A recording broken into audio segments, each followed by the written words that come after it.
Welcome to the Human Capital Innovations Podcast, your go-to source for personal, professional, and organizational growth and development. We hope you tune in often for all things people management, organizational development and change, organizational leadership, and social impact related. Maximize your personal and organizational potential with Human Capital Innovations Podcast.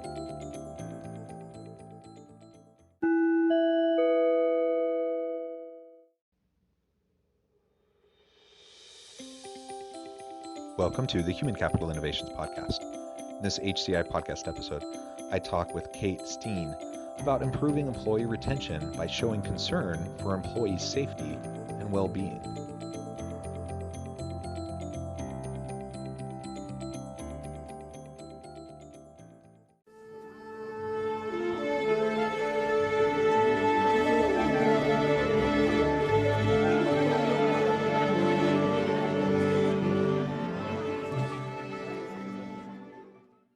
Kate Steen, welcome to the Human Capital Innovations Podcast.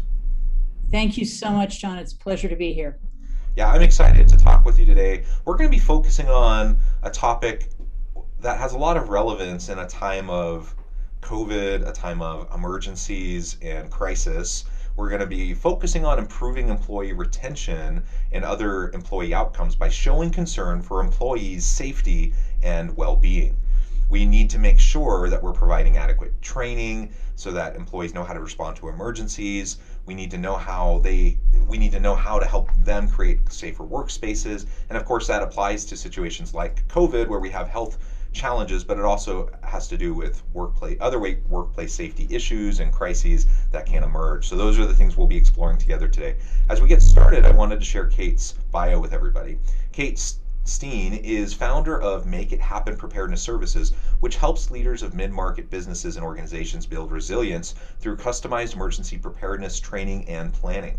Disasters have victims, emergencies have responders. She helps you turn your team into awesome responders. She and her team are working to create a future where businesses and organizations that are prepared to survive emergencies and thrive after them are the foundation for resilient communities throughout California. Thanks again for joining me, Kate. Anything else you would like to add by way of personal background or context for listeners? Yeah. Well, I knew that you and I needed to talk when I read your book and saw your emphasis on company culture, people-centric organizations, and growth culture, because that really speaks to the way we approach both emergency preparedness and workplace safety. So I'm really looking forward to this conversation. Yeah, and let's start there. Let's start with safety culture. There's lots of specific things we can do in terms of policies, practices, procedures, making sure people are trained, signage, like all of those types of safety protocols. There's lots we can talk about on what to do there. But I really do believe that it all starts with creating the safety mindset, the safety culture amongst your people, and a resilience culture. And an adaptiveness, a preparation, and a response culture, right? And unless people are thinking that way, what you end up doing is you continue to have accidents, you continue to have health issues and injuries, and you're only being reactive rather than proactive in trying to stop them from happening in the first place. And of course, we don't want people getting hurt. We don't want people getting sick. We certainly don't want people, dying on the job. We want to make sure that our workplace is a physically safe workplace, a psychologically safe workplace, and that requires, a lot of the types of work that your organization does. Right. Every business has a company culture, intentional or not. If senior management does nothing to create a company culture, that doesn't mean there isn't one. It just means that they've forfeited to others the power to shape that culture. The culture is how employees are behaving and talking about the business in the absence of any unifying standards or messaging. Businesses that understand that they have a company culture and want to harness the power of that culture to drive their success are the ones that are best positioned to reap the benefits of a safe workplace. I'm curious, John, have you seen businesses that were sort of unaware that they had a company culture, and so we're letting others create it? I think that happens a lot actually. In fact, I was reading an article on LinkedIn. This was probably a couple years ago, but and I can't remember who wrote it, but it was someone trying to be provocative, to get clicks and get reads. And so I'm not sure if they actually really truly believe this, but they talked about the whole article was about how organizational culture is a myth. And then they go into, why we're just chasing our tails if we try to focus on culture. And the whole time I'm thinking, as I'm reading this, I'm thinking that is so stupid. Anytime you get two or more people together in a group, a culture will emerge, and it's just a matter of, like you said, whether it's something that just organically arises, which usually has unhealthy elements to it, or is it something that we are very purposeful about and strategic about to shape the type of culture that we want. I think that's just like a social fact that culture exists when you have people together. And so I do believe that there are people who legitimately, they really think that either culture isn't a big deal, perhaps it doesn't even exist, but certainly it's not something we should focus our energy on.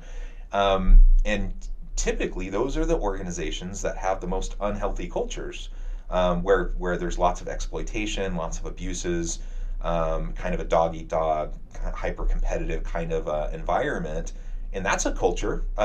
It's just not a particularly healthy one, and so I think we really do need to make sure that leaders are recognizing the role they play in shaping a good, healthy culture for their people to drive things like, attracting and retaining the very best people, getting the high level of performance and innovation out of your people. All of those things don't happen in and of themselves. I mean, they have to happen. You have to cultivate an environment where people can perform. And we can't outsource that. We can't just say, oh, go read this good book and then you're done. Like, you have to be purposeful, you have to be consistent, you have to be committed, and maintain it. Because even if you put some effort into it up front, it won't just magically continue unless you continue to support it. Exactly. Yeah, in my mind, there's three levels of workplace safety. The first is compliance, which is ensuring that your company has in place all the plans, training, reporting systems that are required by the law. That's the minimum. That's enough to ensure that you won't get fined by OSHA or another regulatory agency. The next level is cost savings. This is where you take steps that are going to have a real impact on your workers' comp experience modification and your general liability insurance premiums. And this includes things like, doing a workplace safety assessment, doing a safer spaces plan, which is something we've created for organizations that are in earthquake country, how to develop an eye and do some prevention around the things that are going to tip over or go flying in an earthquake. Doing ergonomic assessments, and developing a fleet safety program. If you've got more than two vehicles, you've got a fleet, and you need to have some policies in place there. And then there's the third level, which is aiming for safety competence, at getting good at safety, so that it becomes something that the company is known for. Safety and emergency preparedness are not just priorities for the organization, because priorities can change from year to year. They're values. And at this level, you do things like, investing in high quality behavioral safety training, doing monthly preparedness drills and exercises, having accountability systems, and really creating that safety culture. It's a bit like Maslow's hierarchy of needs. At the compliance level, you're meeting your employees' safety needs. Then as you move through the higher levels, employees are getting a sense of belonging and connection as they watch out for each other's safety.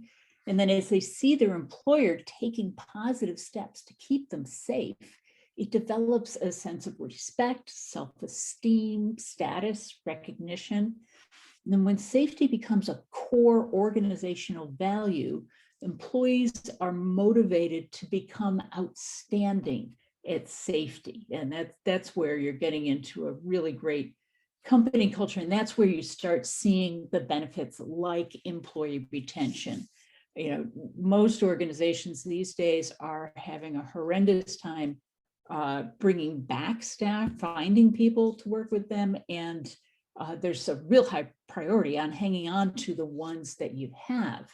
And there's a lot of sort of independent accountability around this, between the website Glassdoor, where people can review you as an employer, or Yeah. on the more positive side, the best places to work list. The companies that invest in safety, it's going to show in their organizational reputation, and that's going to impact their ability to recruit. And if employees feel that their employer really cares about them, if they've worked anywhere else, they know that's a fairly rare thing. So that is going to encourage them to stay with that employer who's investing in them. Yeah, yeah, and I love kind of the tiered approach that you just described in terms of workplace safety, employee well-being. All of those tiers, all those elements are important. But ultimately, for me, if I'm trying to choose which organization I want to go work for, or whether I want to stay where I'm at, or look to go somewhere else, um, culture, the environment, the people I work with, that's one of the top things. Now, I need to be paid fairly and equitably, and if someone's lowballing me, I'm not going to want to go work there. But all else being equal, with relatively similar pay and benefits packages, I'm going to be focusing on what kind of a culture exists. Is it a psychologically safe place? Is it a physically safe place? Does the employer invest in their people? Do they actually genuinely care about their people, not just say the right things in meetings and put nice words on the wall, but do they actually live it through their practices, and how they interact with people consistently over time? These are the types of things that I'm going to be focusing on and hoping to find in an organization that I'm going to devote a good portion of my life to. And to your point, it's really challenging right now to find and retain good people. Before the pandemic, it was very challenging, particularly in STEM fields, in certain sectors. I mean, there just aren't enough people to fill the jobs, let alone getting like the best people, the top-notch people. And that changed a little bit during the pandemic because unemployment rates went up. Many organizations laid off a lot of people. But that's already reversed itself. It's already the case that organizations are having a really hard time filling, staffing their organizations and filling their roles with great quality people. And so we can't take it for granted. We have to treat people with dignity and respect. We have to treat them well. We have to genuinely care for them and value them and invest in them. And it really is kind of a low bar to say we need to make sure that we're creating a physically safe workplace environment.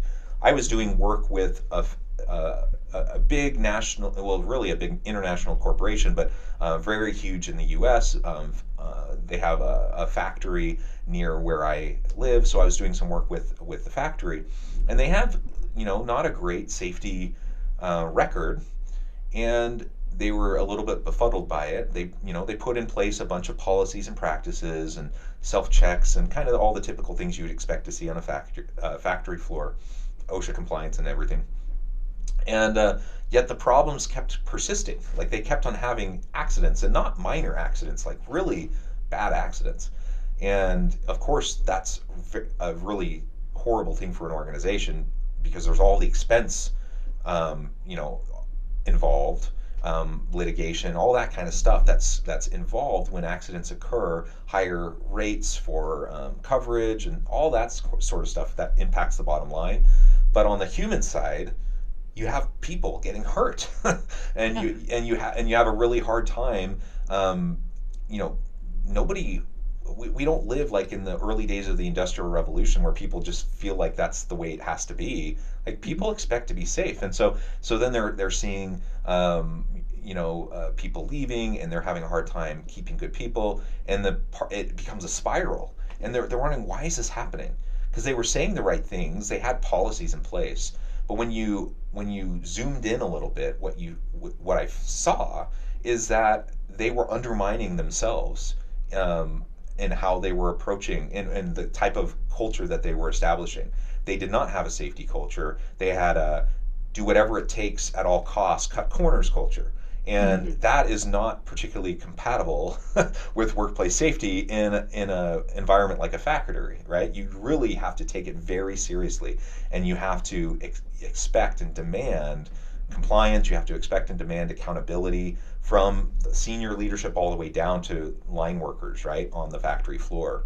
And they weren't doing that, and so of course it ended up having really negative impacts for them.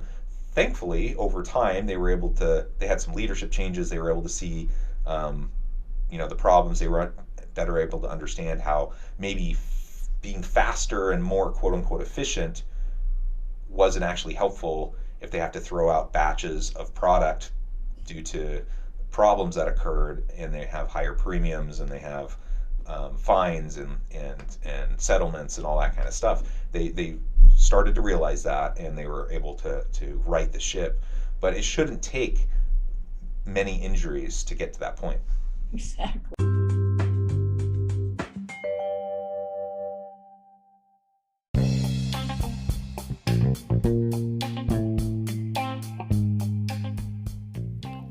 I'm excited to announce the publication of my new book from HCI Press, The Alchemy of Truly Remarkable Leadership: Ordinary, Everyday Actions That Produce Extraordinary Results.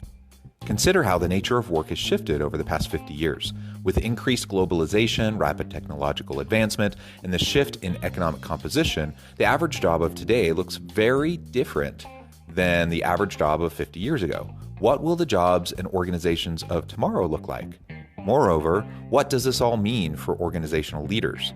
What are the core competencies and capabilities of organizations and their leadership that are prepared for continued disruption and geopolitical and socioeconomic shifts?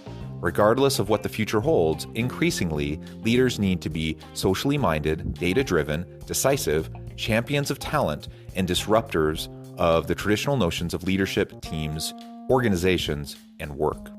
The Alchemy of Truly Remarkable Leadership will help you to explore your own leadership competencies and capabilities and consider ways to apply and implement them into your workplace and personal life.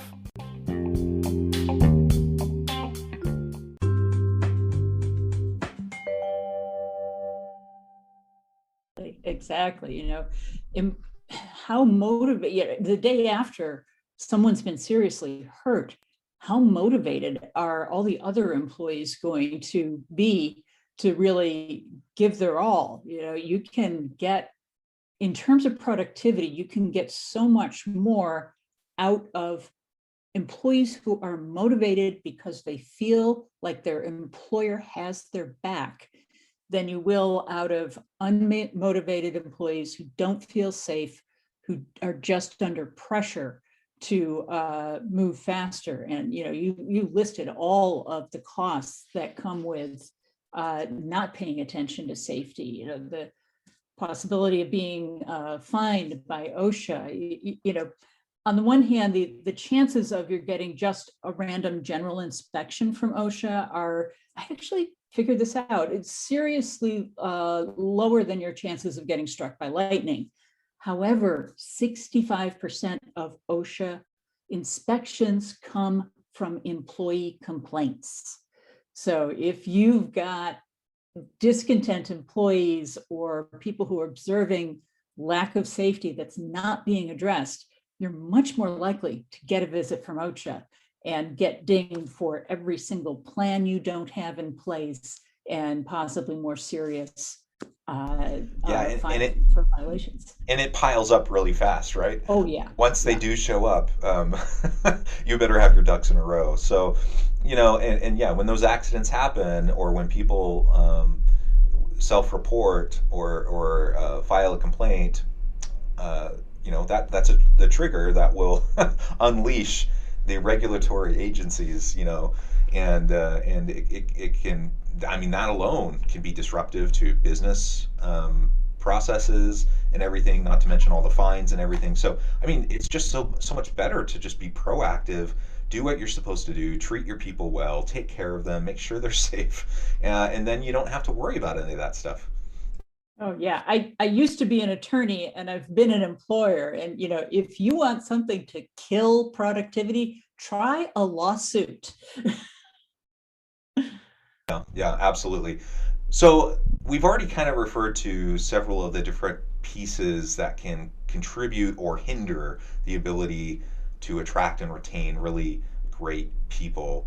I'm wondering what else you think in terms of what like are some proactive steps that an organization could take. If anyone's listening and they're thinking, ooh, we probably aren't doing as much as we need to or should be doing in relation to employee safety and well-being, what are some of the first steps that they should be taking in order to right the ship, get their workplace, get those plans in place, get the trainings in place?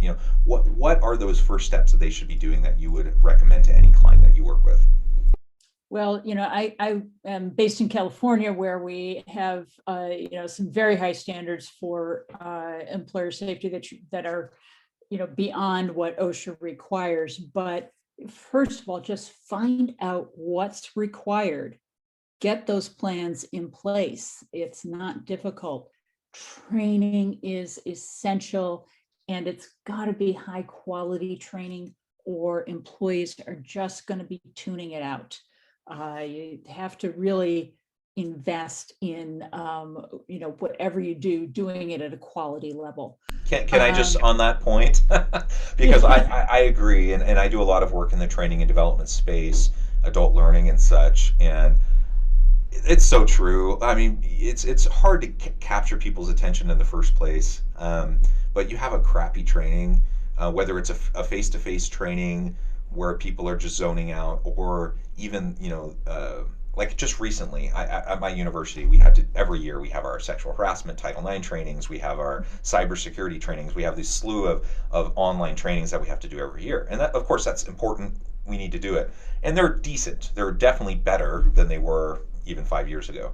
But they're still not great. And so, what ends up happening is people just end up clicking through as fast as they possibly can while they're doing something else, and they're not really paying attention. And if that's the case, then are they really learning anything? Are they really understanding what they need to do to respond to a situation? Of course not.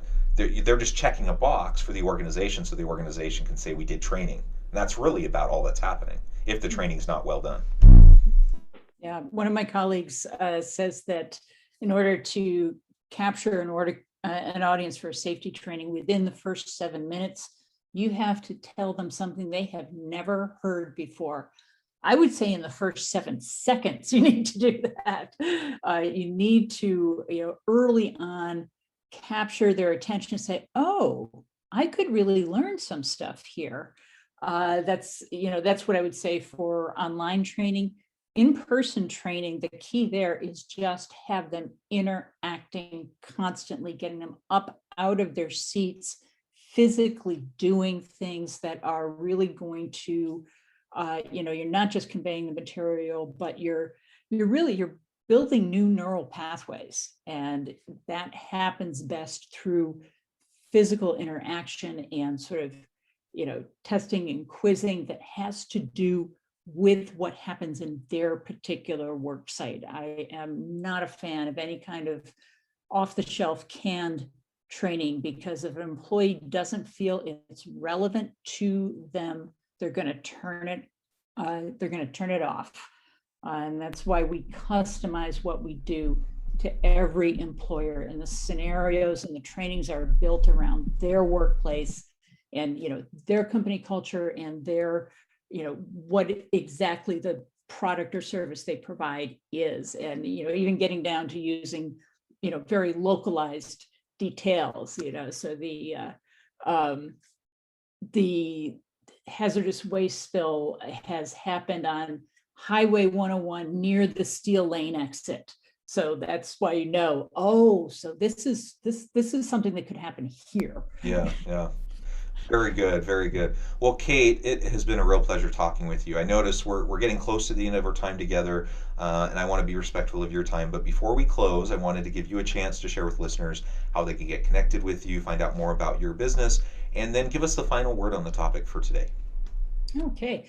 Ways to connect with me would be either through our website, which is Make It Happen PS, as in preparednessservices.com.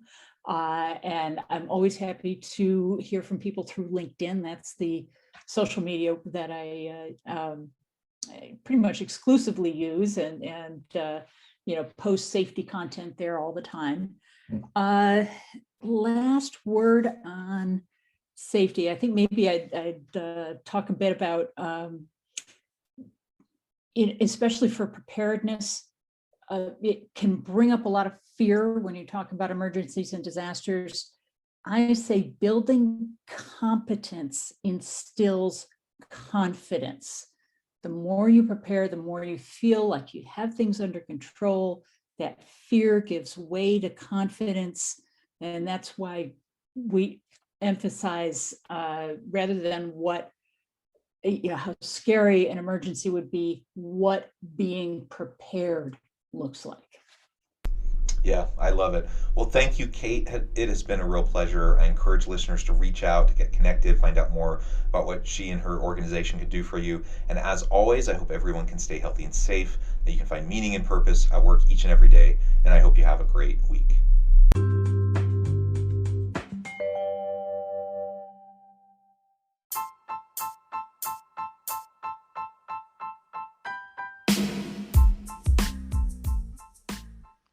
We are excited about the launch of HCI's new magazine, Human Capital Leadership. Human Capital Leadership is a free, interactive e-magazine designed to help individuals, leaders, and organizations find innovative approaches to maximize their human capital potential. We will be publishing issues quarterly in August, November, February, and May. Check out the first issue and let us know what you think.